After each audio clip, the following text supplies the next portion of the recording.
Today on a special edition of Elon Local News. Bracing for impact, we have the latest updates on Hurricane Florence and its effect on Elon's campus. Home in jeopardy. We talked to one student about living in the storm's path. And protecting your pets, how some students are choosing to care for their furry friends. All that and more. Elon Local News starts right now. Now, from the Elon School of Communications, you're watching a special edition of Elon Local News.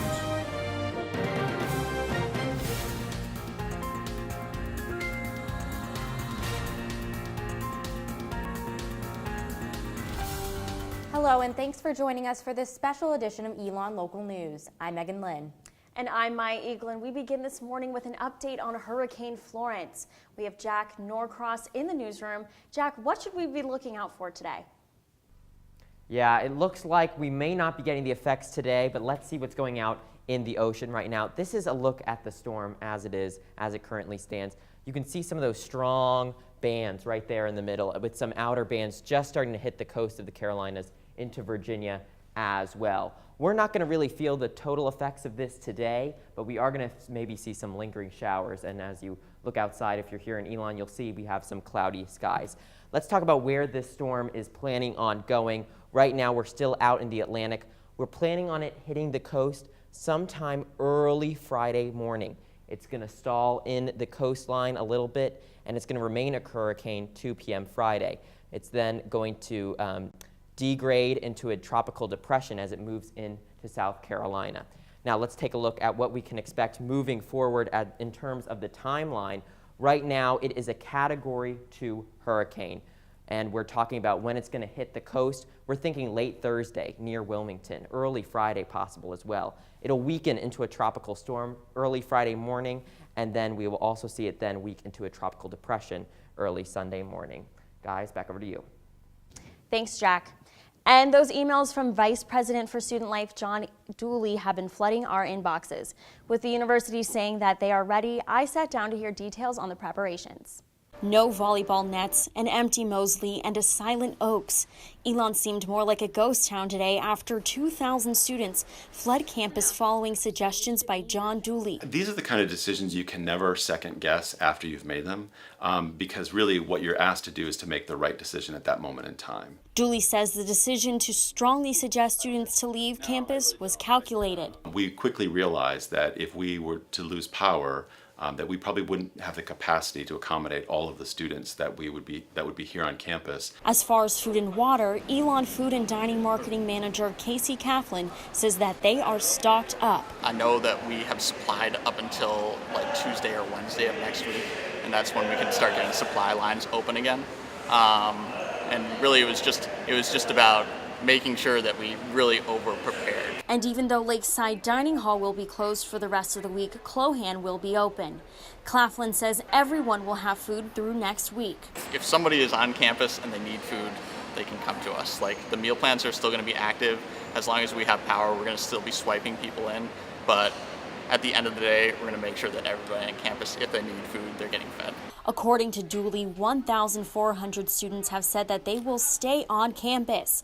The biggest threat is loss of power. If we were to lose power across the campus, the Mosley Center is available on generators to support students, and that'd be the main shelter location we'd use at that point in time. Clohan Dining Hall has generators to be able to feed students. KIARA HINES, a student who lives in Burlington, decided to stay home. I've been hearing a lot of mixed signals about how intense the storm's going to be. And her advice? Stay still. If you haven't left already, definitely just stay. Any changes to the university will be announced by John Dooley. We'll make sure to have those updates on our website as well. Student Body President Kenneth Brown Jr. also made an address to the student body. He spoke of staying vigilant, sticking together, and not being alone during the storm. Florence is messing with the wrong school. They're messing with the wrong university. They're messing with the wrong state. Florence is messing with the wrong students. Storms like this is meant to distract us off our game. Florence, you got the wrong one. As Kenneth mentioned, this storm does affect members of our student body. Our Rachel Ellis is in the newsroom to tell us more. Rachel? For one Elon student, his house is in the eye of the storm, and going home is not an option. having all of like our memories and like everything being like potentially being washed away this weekend is just like really difficult to deal with. Elon sophomore Jonathan STETTLER is from Wilmington, North Carolina. He lives in a mandatory evacuation zone where his home may be at risk of suffering catastrophic damage as Hurricane Florence makes its way towards the coast. I've been really stressed.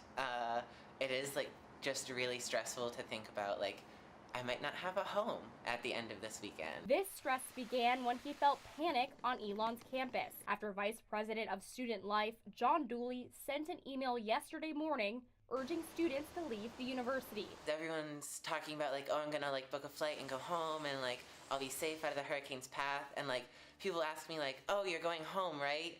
And then tell them, no, my home is in Wilmington. STETTLER and his parents are staying with friends in Greensboro this week. Knowing his family is safe helps him find a sense of calm in the midst of the storm. I definitely do feel like at peace, like, okay, I can breathe now. But it's the aftermath that's leaving him worried. I'm not looking forward to seeing all of the pictures of like after the hurricane. Wishing there was more he could do for the place he has grown to love. Like you just grow so attached to your home and you don't even know. Hoping for the best but bracing for the worst. Rachel Ellis, Elon News Network. STETTLER says members of the Wilmington community are, quote, kind-hearted, and says knowing they have to go through something that is disrupting their entire life is difficult. Megan and Maya, back to you. According to the Global Education Center, 158 international students live on Elon's campus. Many will be braving Hurricane Florence thousands of miles from home. I spoke with one student who's experiencing confusion through her first hurricane. Freshman Shelley Freund didn't believe a hurricane could have any real impact at Elon. I was like, oh, whatever, it's just rain. Until the text from her family came rolling in. And then my mom texted me and she was like, this is very serious. You gotta prep, you gotta buy stuff, you gotta like tape your windows. And I'm like, okay, Mom. Like I started getting scared when she texted me. Freund grew up in El Salvador, where she hasn't felt much impact from past hurricanes.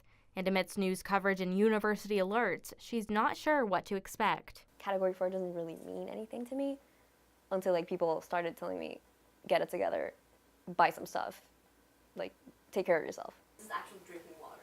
Freund says she and her fellow international students are leaning on each other as many of them experienced their first hurricane far from home. As she prepares for the storm, Freund says Elon needs to prepare and support international students more. Obviously, local students from Florida or anywhere in the U.S. where hurricanes are a thing, they know what to do. They've grown up like that.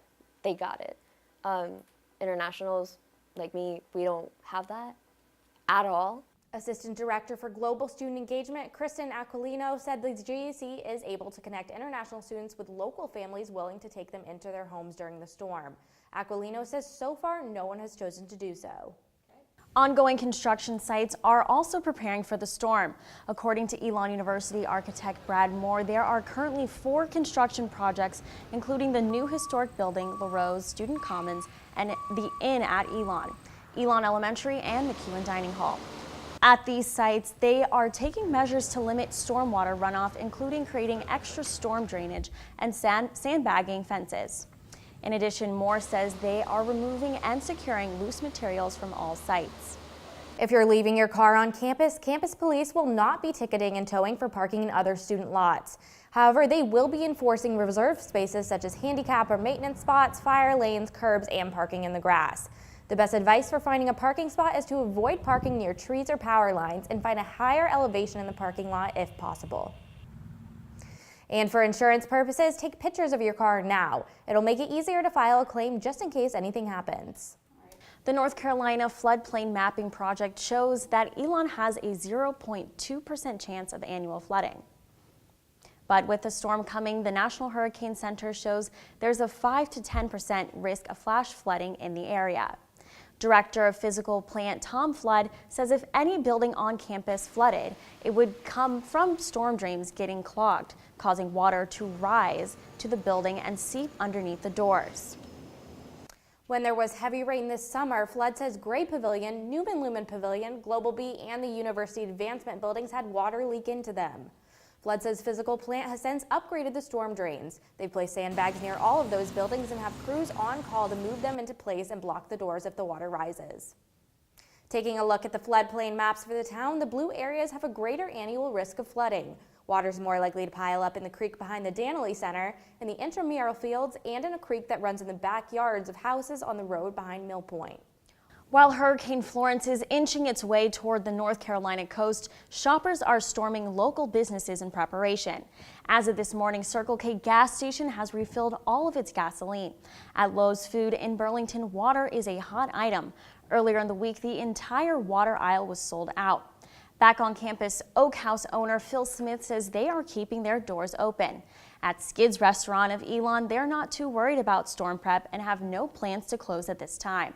Circle K, Pandora's Pies, and Smitty's homemade ice cream plan to stay open unless the weather worsens. Jack Norcross is back in the newsroom with the latest hurricane update. Jack, what's changed? Not much has changed right now. Remember, these are only projections we have, and they come out every 3 hours. So let's take a look at what's going to happen in our area. We can see that it's going to kind of, what is projected right now, that it's going to kind of curve back north. This is where we actually could see most of our rainfall right here as we're located in the northern part of the state. Moving on into what we can see going forward in terms of rainfall, we're actually going to see maybe 6 to 10 inches as we're located right here. Now that may change as these are only projected models, but we'll have to see what happens in the incoming days. Megan and Maya, back over to you. With Hurricane Florence on its way, some students are wondering what to do with their pets. Our Grace Morris has more information.